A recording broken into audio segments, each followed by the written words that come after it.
Hey, everybody, welcome to Shut Up and Listen. We have got to get people, I've got to, they need to be quiet. Tiffany, my amazing co host, how you doing today, Tiff?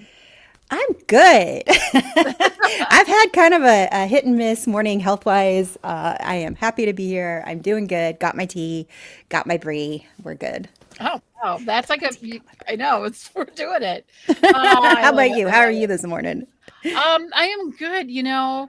I'm a little stressed. No, I'm not. We're going to talk Could about that be the stress. theme of today? I know. We're going to be talking about stress today and how we are misdiagnosed with anxiety or stress or whatever they want to call it, Mhm. they being the medical professionals in our lives, and how it really frustrates us. And I know that you have had a really good story about be like having someone say it's just anxiety. Yeah.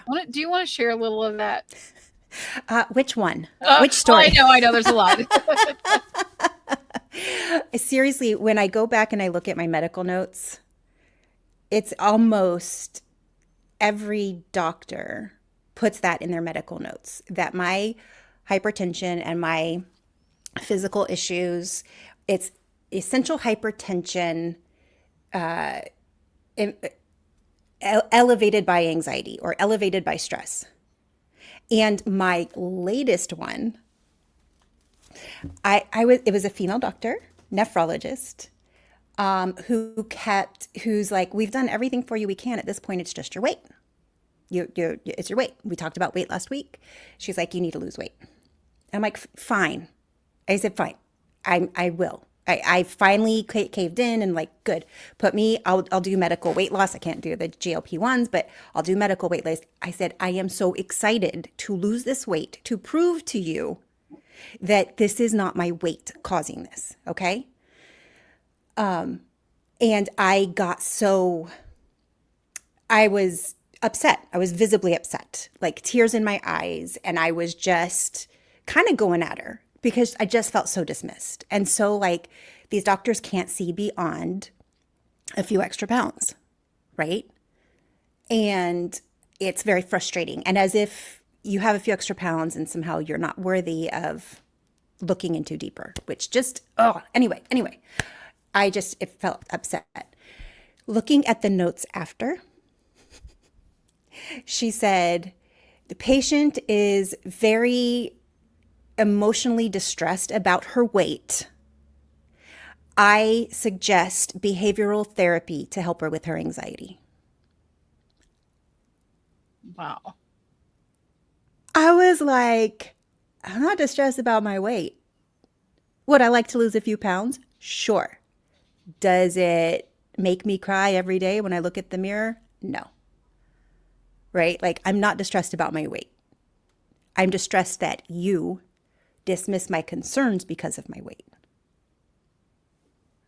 And how are they not hearing that? I don't know. And the behavioral, and we talked last week about the whole weight thing, where like I am on weight loss medication. I am meticulously tracking my calories. There are many days where my tracker says you haven't hit your 1,200 calorie goal. You're not getting enough because I'm getting under 1,000, right? Because I'm just not hungry. I'm not losing weight. I'm not losing weight. I've lost inches, but I'm not losing any weight. And so I'm like, at this point, I don't know. They treat it like it's a moral failure, both anxiety and your weight.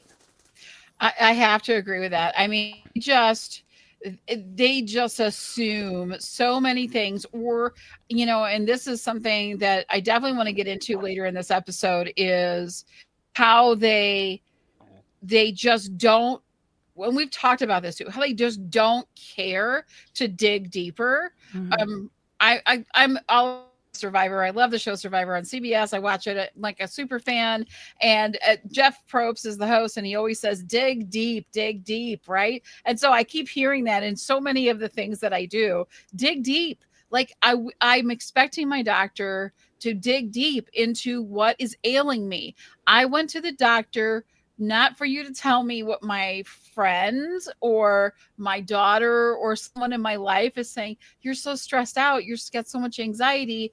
Like it's My friends can tell when I'm stressed. I know that I get stressed. Stress is part of life. I get stressed about things that I'm putting myself into by choice because I'm working really hard to get a project done. And yes, it's very stressful, but I'm there by choice and I know what I'm doing. Mm-hmm. The stress that I'm getting is because I'm not getting diagnosed. No one is taking the Yeah. time to dig in, and they're just throwing this anxiety. You should one, they put me on one of these anxiety medications, and they're like, "Well, you were given that anxiety medication a long time ago." And I said, "Yes, when I couldn't breathe, and they took a gallon of water off of my lungs because it was restricting me from breathing," which is, I think, something that would cause a lot of anxiety when you can't get enough air in. And when you start feeling that, you start to freak out a little bit. Yes, that is definitely anxiety, and I need medication for it. But on the daily, for what I go through and what I need every single day, the anxiety comes from two factors for me. One, that I can't do what I normally do. I Mm-hmm. don't have the ability to get up and spend a couple hours cleaning my house. I can go spend 5 minutes cleaning my house and then I have to sit back down. And then I can get up again. And it is because of the water weight that is on me that no one seems to think, they just think I'm fat.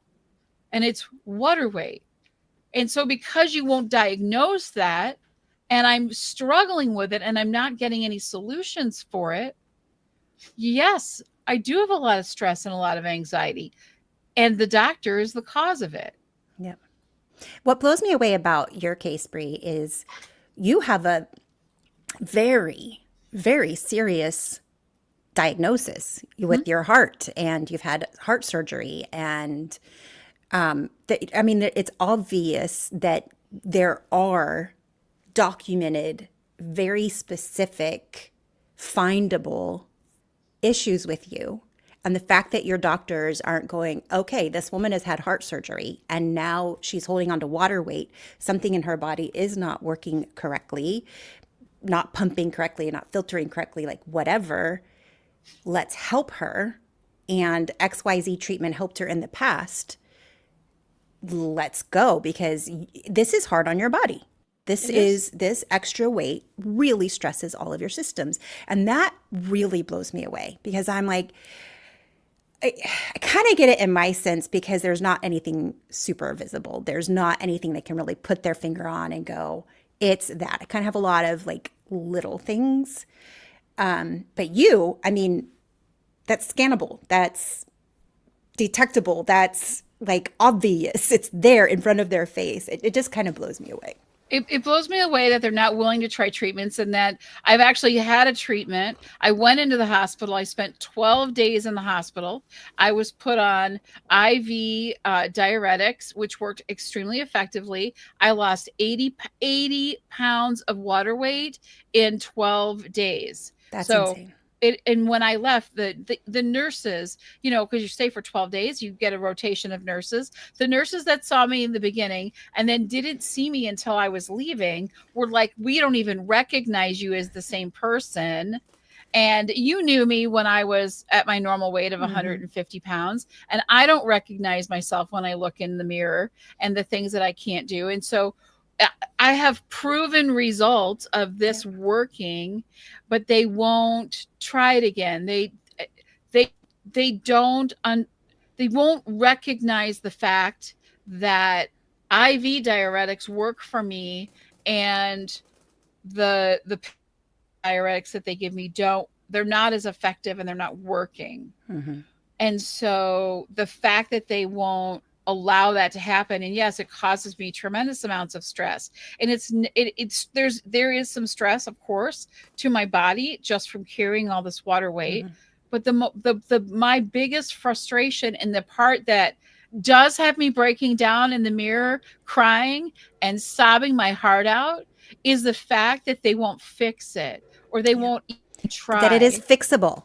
Like That it's it's fixable. proven you've had it fixable. But Bri, I have a question for you. Yeah. Why are you being such a whiny woman? I know. Whiny woman. I know I'm so Such a whiny. whiny woman.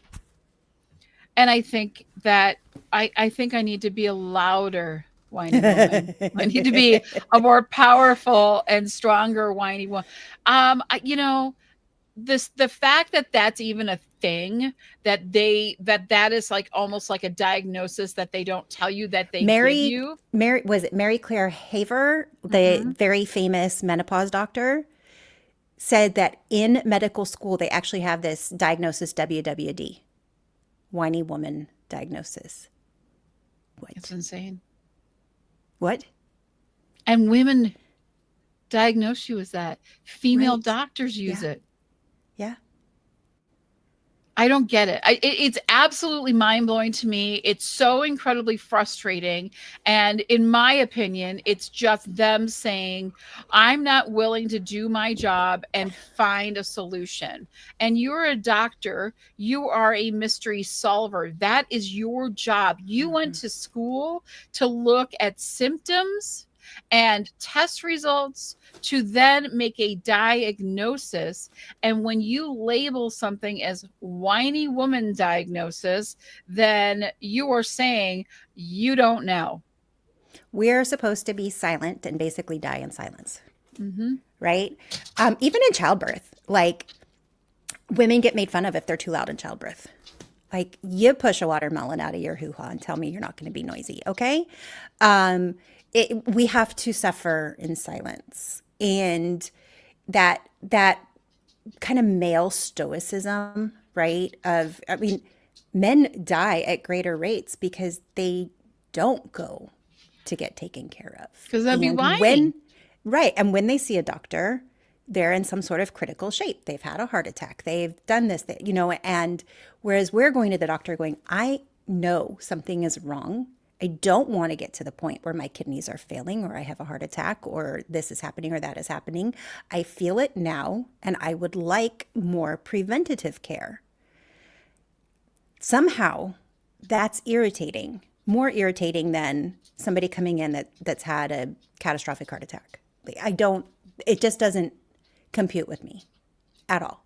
How Uh, is it me whining, saying, I'd like to avoid heart surgery. Thank you very much. Or I'd like to avoid being on dialysis for my kidneys. Thank you very much. I'd like to avoid a stroke. And I know my blood pressure, the way it is right now, I will stroke out and my kidneys will fail. And my heart is already showing signs of wear and stress. So I would really like to get this taken care of, please, because I don't want those things to happen.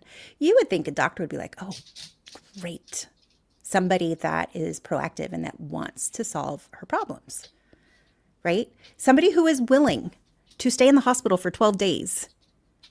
That's no easy feat. You're not going to need 12 days of wonderful sleep. I did a lot of Or online shopping.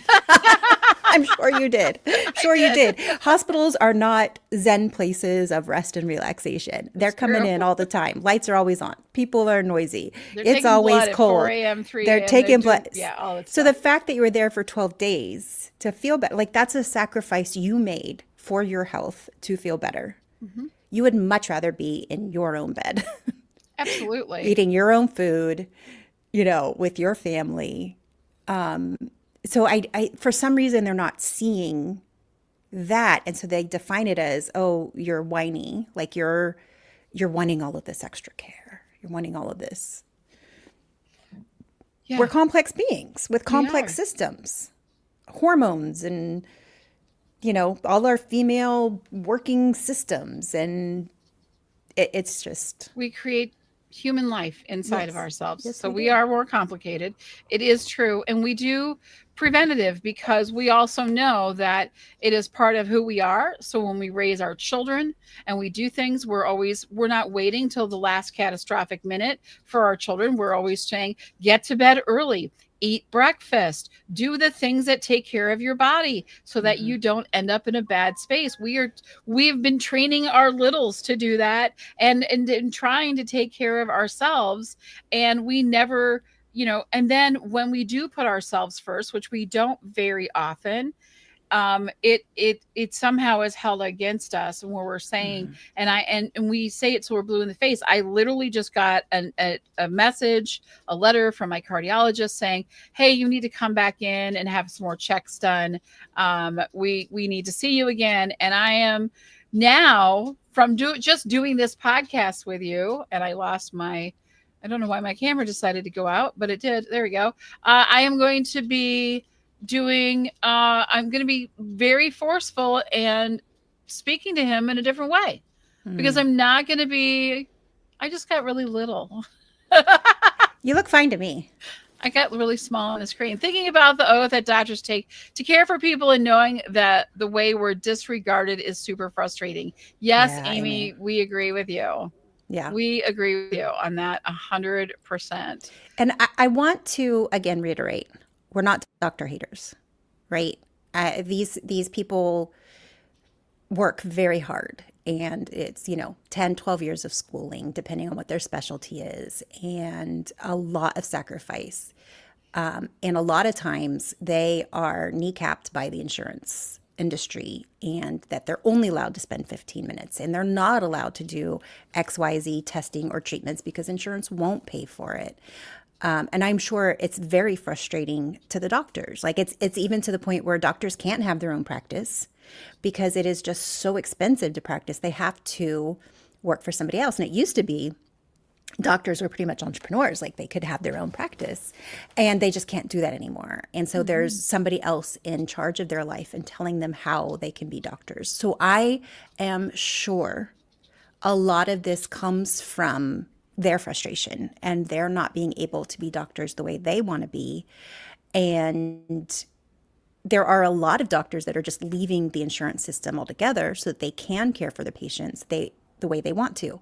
The problem is that means that wealthy people get better care because normal people can't afford to pay $500 for every doctor's appointment and $1,000 for that lab test and $5,000 for that scan. We can't afford it. So we're at the mercy of the insurance company. Our doctors are at the mercy of the insurance company. And unfortunately, the irritation comes down, like rolls down. And by the time we're sitting in their office, they don't have the capacity to treat us the way they wish they could. Like their dreams of when they went to medical school of what they were going to do, I'm sure was not seeing 60 patients a day and only having 10 minutes with each patient. I'm And sure it most of their wasn't. days spent fighting with insurance companies. I'm sure that's not what they saw. And that's how they signed up for, what they wanted to change in the world. And I think we've romanticized a lot of how doctors care so much and spend all this time on people because of all the Grey's Anatomies and all of the TV shows. I know I love Grey's Anatomy and I want to I have love. those doctors. I don't know if Me they too. actually exist. But I think there are things that we can do, and the doctors can do. I think there are things that, because when they're, if they're curious, if they're willing to listen and have that, it, and I think it comes from, I I want to see them in a place where they feel comfortable enough to say either I don't know, Mm-hmm.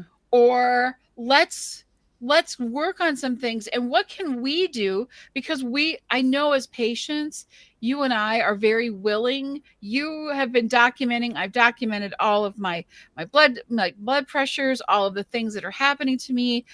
We can be documenting, we've talked about journaling before, all of the things. We can do our own reconnaissance mission of our own health and say, this is what I'm eating, this is when I'm sleeping, this is how I'm pooping and peeing, this is how, I mean, we're going to go there, but these are the things that I'm doing, the exercise I'm getting, and this is what I can and can't do. But having the doctor willing to look at that, to then at least give them more insight into what it is, but we don't feel like that's an option, that they're just like, nope, sorry. Okay, so I went to a nephrologist. It was a new nephrologist, a male, and I brought my 30-day hypertension, like blood pressure monitor. My blood pressure monitor connects to my phone and then creates a report, and then I can print the report out. So I had my 30 day and I brought it, and it was like, 7 pages long. It's 30 days of, and this was at the point where my blood pressure was really like I was having to take emergency meds every day. And I was really tracking my blood pressure throughout the day. I wanted to find patterns. I wanted to understand what's affecting my blood pressure. So I give him this. I'm like, okay, here's my 30-day. These are my blood pressures. And I had highlighted, here's the ones that concern me. And look, these, I'm waking up at 2 or 3 in the morning. And my blood pressure is 200 over 110. Like, why is that happening at night? And like, I'm asking questions. I'm like, here's the patterns that I've found that I would love help understanding. And nephrologists often are the ones that will handle hypertension. They tend to be more hypertension specialists than any other specialist out there. And he looked at me and he's like, why are you taking your blood pressure so much? You're stressing yourself out. I want you to go 7 days without taking your blood pressure. And I'm like, dude, do you not see that some of these blood pressures are like crisis level? And if I don't know that it's crisis level and I don't take my emergency meds, I could die. Like, this is why I'm taking them. Like, he's like, I just want you to not take your blood pressure for 7 days because you're stressing yourself out. I'm like, I believe me, it doesn't stress me out to take my blood pressure. Like, it's not. I'm old hand at it, okay? I'm old hand. Like, this isn't stressful. The way you're talking to me is, the way you're dismissing the evidence that I'm bringing to you, and the, to me, very valuable questions. Like, I'm not telling him how to do his job. I'm just saying, I've noticed these patterns. Are these significant? Is this important? These are scary to me. Is it scary to you? Right? Yeah. And they're not willing to listen or respond or be a part of that or take that into account for anything. And then that's not the right doctor. Right. But it's also, how do you find the right doctor and what do you do about it? I mean, because it's more than just remember we used to look through the phone book. So but you can't. Now it's like, are they in my insurance area, and what is the costs, and are they taking new patients, and can I get in with them, and how many different people do I have to go with? How do we work with what we have? And where do we draw the line on this stuff? Where do we say, this isn't a diagnosis, you're not listening to me, I need to go a step further with this, and I need you to do it. Yeah. And how do we do that effectively? How do we say and get our point across to people, to these doctors? I think they at some point came from the right place. Yeah. And like you said, a lot of stuff in the background, a lot of things going on. How do we step up to the microphone and make sure that we get we may not always get the right answers that we're looking for, but that we, at least that first step is getting our voices heard and having it recognized by a doctor. I mean, the therapeutic relief that comes from a doctor saying, okay, I hear you. I am just as concerned as you are. I don't have all the answers right now. Let's look at this together. Let's go on this journey. Let's experiment. Let's test this out. Let's research, because I don't have the answers. I'm not exactly sure what specialist you should go to, but we're going to figure it out together. Like that alone, the stress and anxiety that would relieve of just Exactly. somebody not saying, well, you're crazy and it's just stress and anxiety, right? Like, it makes you feel crazy when doctors say that. So for one, I think it's being willing to do the due diligence and find a doctor that is willing to have that attitude. And I think it's, you go into that first appointment with them and say, hey, here's my experience I've had so far, and this is what I need from my doctor. Is that you? Yeah. And if it's not, thank you. Here's your $85 copay, and I will go somewhere else. Do you know somebody that would be willing to be a partner with me in this? Maybe they do. Maybe they're like, oh yeah, that bleeding heart, Jane Schmo over there, she's Always behind schedule because she takes too much time with her patients. Oh, Yeah, I want to see her. Thank you very much. right, right. But I think it's, being straightforward and saying, look, I feel very gaslit by the system. I feel very dismissed by the system. And I need a partner in my health. I need somebody that is going to take this seriously because I want to live a long, healthy life. And I want to live to the best of my ability and be the best version of myself. And I am willing to do the work and I just need a partner in it. So to me, that's kind of step one, is having that conversation with your doctors. And I mean, it's going to tell you a lot, right? Like many of us have gone on lots of first dates and not had second in like the romance world. And I think it's okay to do that with your doctors of like, okay, we're having a first date right now. Like, here's what I need. Can you give it to me? No? All right, on to the next. Unfortunately, that is a time intensive and potentially very expensive because seeing specialists is very expensive. But it is, I think, worth it for our health is to do that. Yeah, I mean, I haven't had a ton of luck with it yet. Full disclosure, but that's the part of the journey I'm on now is like I just don't have time for doctors that don't care. Yeah. And I think that's the next move for me. And you know, it's a hard thing to do, so I'm definitely going to bring back up and make sure that that person knows full well what I am needing from that appointment. And if I can't find the words or the strength, or I have too much stress about it, I have somebody that Yeah. is in there to fight with for this. And if they're not willing to do that, I definitely want it put on my record that they're not willing Yeah. to help me, that you've refused care. And I Yeah. want that listed. And I'm not going to just say that you've refused to diagnose me, but that you've refused to care for me, Yeah. because I definitely need things. And my cardiologist has seen me through all of this for years now. And so if he can't see the progression, even after open heart surgery and all the other things, I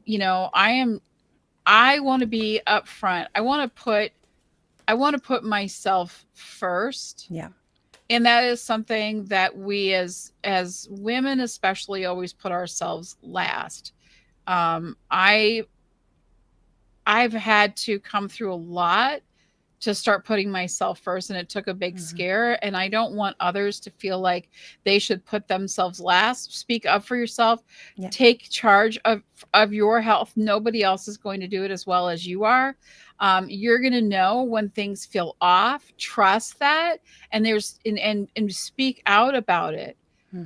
Talk to people. We did. I don't know what's happened lately, but they used to talk about, oh, we should do a breast self exam. But so many women were then finding lumps that now they're like not pushing that anymore. Because how dare we advocate for ourselves? And all of And a you sudden that's might find fallen. things that are just cysts and they're not lumps, and we don't want to stress you out about that. Exactly. Now we're just Okay, it's a clogging the cyst. system. Fine. I did it. You did a biopsy, and it's nothing to be worried about. Okay, great. Great. For every biopsy, I don't know what the exact statistics are, but frankly, if 10 women are biopsied and two of us have cancer, let's help the two that have cancer, right? Absolutely. Like And that we to me, caught that's early not, and that they're going to get through, and it's going to be a hmm lot easier yeah, of a treatment plan for them too, yeah, yeah, yeah. before it I agree. becomes stage 4 of something that we can't diagnose, we can't help at that point. Um, I want to, oh, sorry, you were about to say something. well, I was just going to say, I want to empower women with their voice that they have and to speak up for Yeah, themselves. So we don't want to tell women to shut up. We're telling the professionals, listen to me. Shut up for a minute and listen to me. yeah, And we want to help you find your voice in doing that. yeah, yeah. There are some wonderful tools out there to help with that. And I've really gone on a kind of a search and a journey for these tools. At this point, AI can really be our friend. Mhm. And I definitely think embracing it. It is not infallible. AI can make mistakes, so just know that. AI doesn't know everything, but it's a really good starting point. you can, track your symptoms. There are AIs out there that are specifically trained for medical issues and they pull their information from like PubMed and other medical journals. They're trained for that.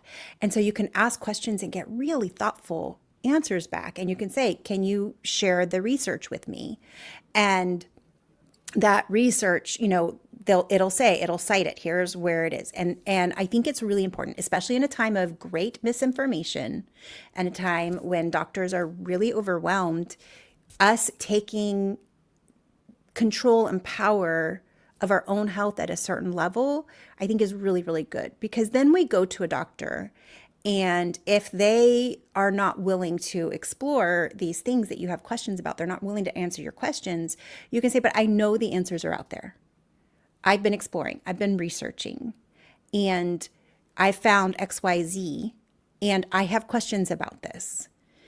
And if doctors are not willing, if they're like, you use AI, you use Chat GPT, Dr. Google, if they have that attitude, then frankly, they're not a doctor up with the times, because doctors up with the times use those tools as well. Doctors can't keep all that information in their head. I see them typing in the symptoms, and then something comes up of like, what could this be, right? So if they're giving us a hard time about that, then that to me is a red flag. But it is a way to empower yourself. I have one that I've just really loved. It's in beta mode, and I just put my information in, I ask it questions, and it's just been really validating, calming, insightful, and has helped me a lot. And so to me, that's one of the biggest things, like AI is giving us as, women, as patients, the power to learn and ask and take a little bit of control and go to a doctor's appointment a little bit more educated, so that we just don't blindly follow when they say, your labs are normal, you're all fine. Labs, these AI will say, okay, so doctors are saying it's normal, but when we put all of these together, we're seeing a pattern. And this is a concerning pattern, because this is a little high, this is a little low, on the high end of normal, low end of normal, blah, blah, blah, blah, blah. And when you see these things together, it can cause issues. And so AI is just able to pick out those patterns. So anyway, I know I'm on my soapbox, but this No, I is, think to it's so me, important. Yeah, use Yeah. the data. I upload all my lab results into AI. I go through, here's the newest lab result. Here's what this is. And they're like, oh, I do see improvement with this, and this is getting better. And this is, still a bit concerning. And your normal is different than other, you have your own normal. So even though it's just like, maybe it's on the bubble and they're like, oh, don't worry about it. For you, it's a worry, because it's significantly higher for you than what your normal is. And so we have to take all of that into consideration. And I don't know how doctors, like, I really question things. So I had an experience, and I wanted to share this before we get into some tips and some more tips that we can give you. But I was in the hospital, not personally, but I was visiting hospital, and I was going through, and I had just had some testing done on myself, but I was visiting a family member in the hospital, and we had a general, a general physician. They're called generalists at a hospital. They tend to like oversee, if you've got multiple doctors seeing you, there's usually one that oversees all of them at a hospital. You don't see that. You might see that at Mayo, which you do, but not at normal, like, physicians' offices and stuff. No one coordinates your care the way they should, unless you're in the hospital. And then you get a generalist, and the generalist was there, and he was a super nice guy. And we were talking, and I was like, I was the care coordinator for the family member, so I was always talking to him. And he heard me discussing my personal health issue, and he asked me a question about it. And he said, "Do you mind if I look at your results?" And I said, not at all. Here's my phone. Here's access to, because everything's on my chart. You can get all these stuff. So I handed him and he started reading through everything. And he said, I would look at your right valve on the right side of your heart. I would have that tested and I would look to see. And he gave me this list of things. And then when I brought it to my doctor, he just dismissed it.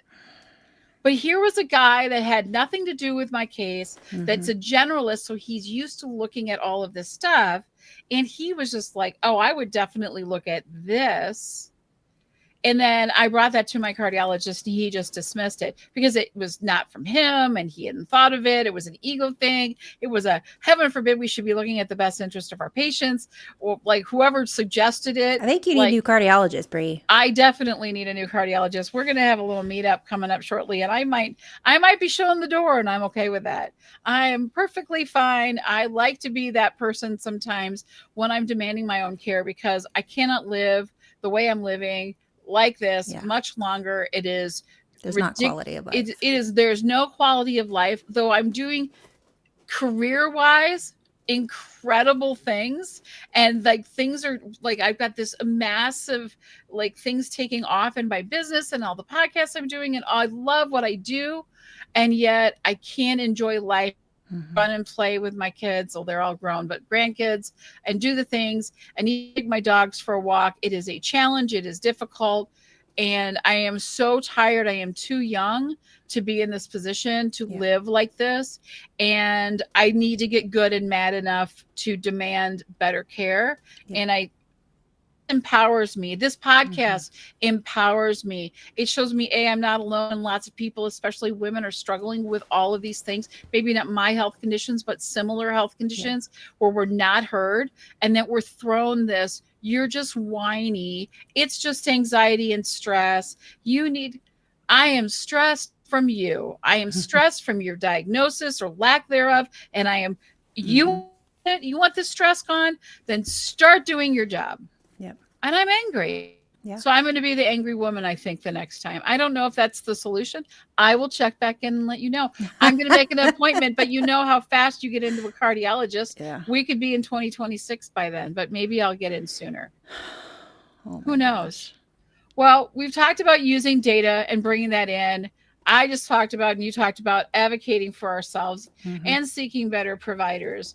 But one of the things that we love to do here is to build this community with all of you. We want to hear your stories. So if you're finding this on LinkedIn or if you're finding this over on YouTube, let us know your story. Let us talk. We want to hear from you and support you on your journey.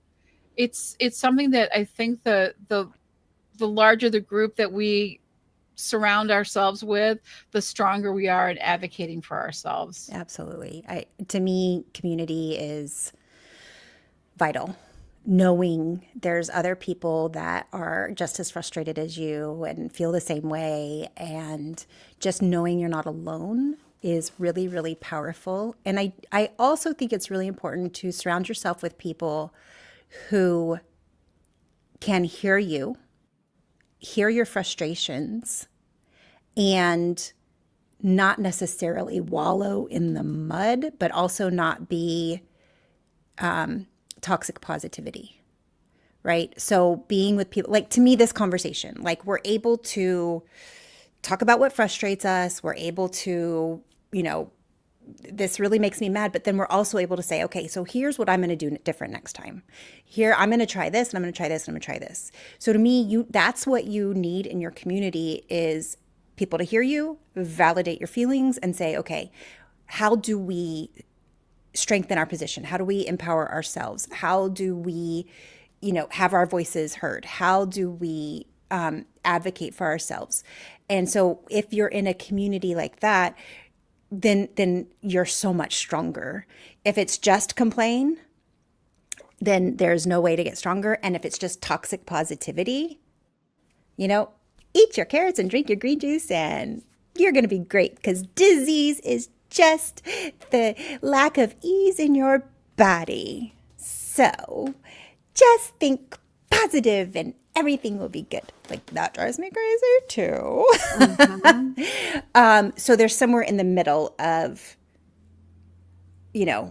wallowing and toxic positivity, there is a place where you can say, all right, yes, this is frustrating. And yes, there are things we can do to change this and be together in that and try to see, you know, the positive of any little change that happens, right? And being able to celebrate that of like, this Absolutely. doctor said, I don't know, let's figure it out. Oh my God. Like Right, where we because can that celebrate gives that the kind of rest stuff. of us that gives the rest of us hope when we're trying. And then Yeah. when we do walk in and we don't have anyone to bring with us, we can feel that all of you standing with us, Yep. behind us, and pushing us into advocating for ourselves better and taking care of ourselves better by getting the right diagnosis. That's Yep. all we're looking for.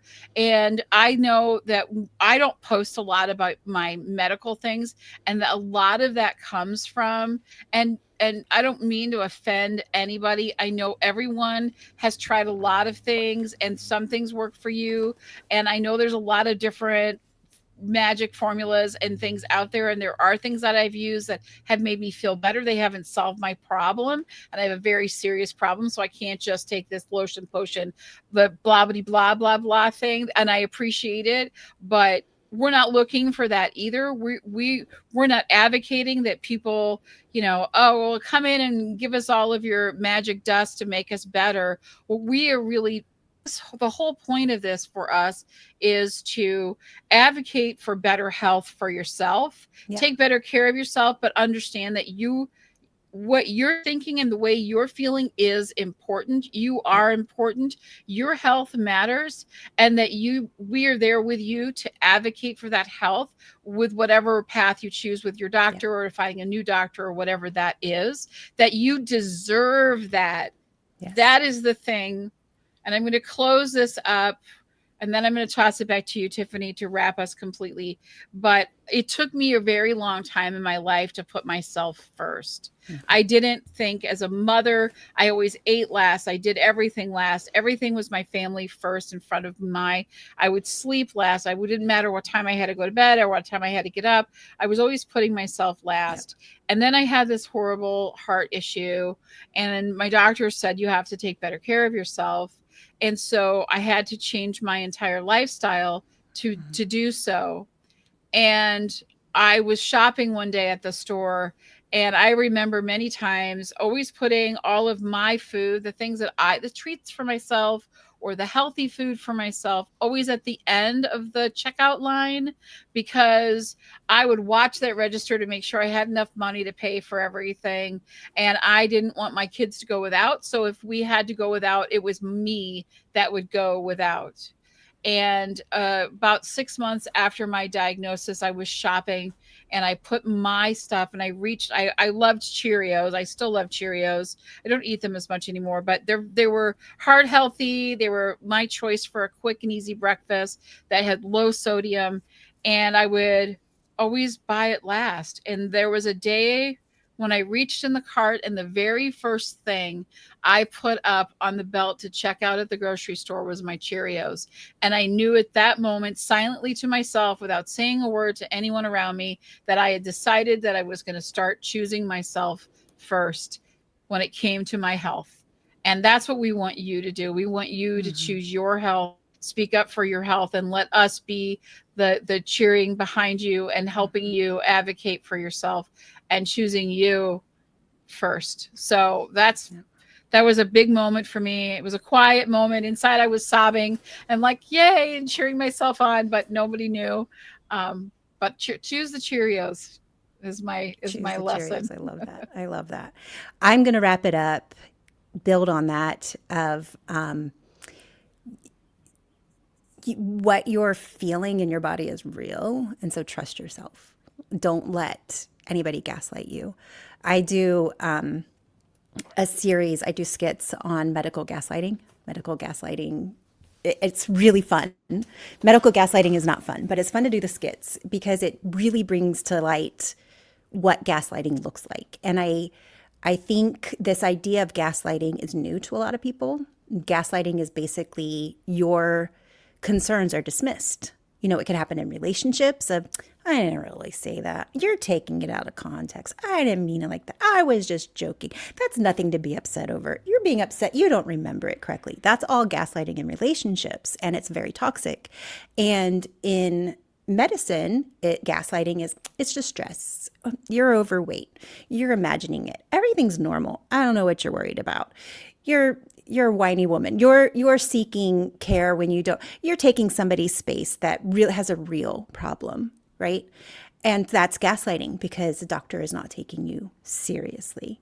And if there is any message I can get out to women out there and people, non-binary people and trans people and anybody who the medical system dismisses your concerns about you, your body, the way you walk through the world, the way you want to walk through the world or roll through the world, or whatever your method is. If somebody is not taking that seriously and is not hearing you, they are gaslighting you, and that is toxic, and it is not your problem. That is their problem, and they're in the wrong. They should listen to you and not minimize your concerns about your body. Well said. Well said. Well, we're going to be here next week. We thank you all for listening and hanging out with us. Your voice needs to be heard. Take care of yourself. Listen to your body. Speak up. And we'll see you guys next week. Thanks, Tiphany.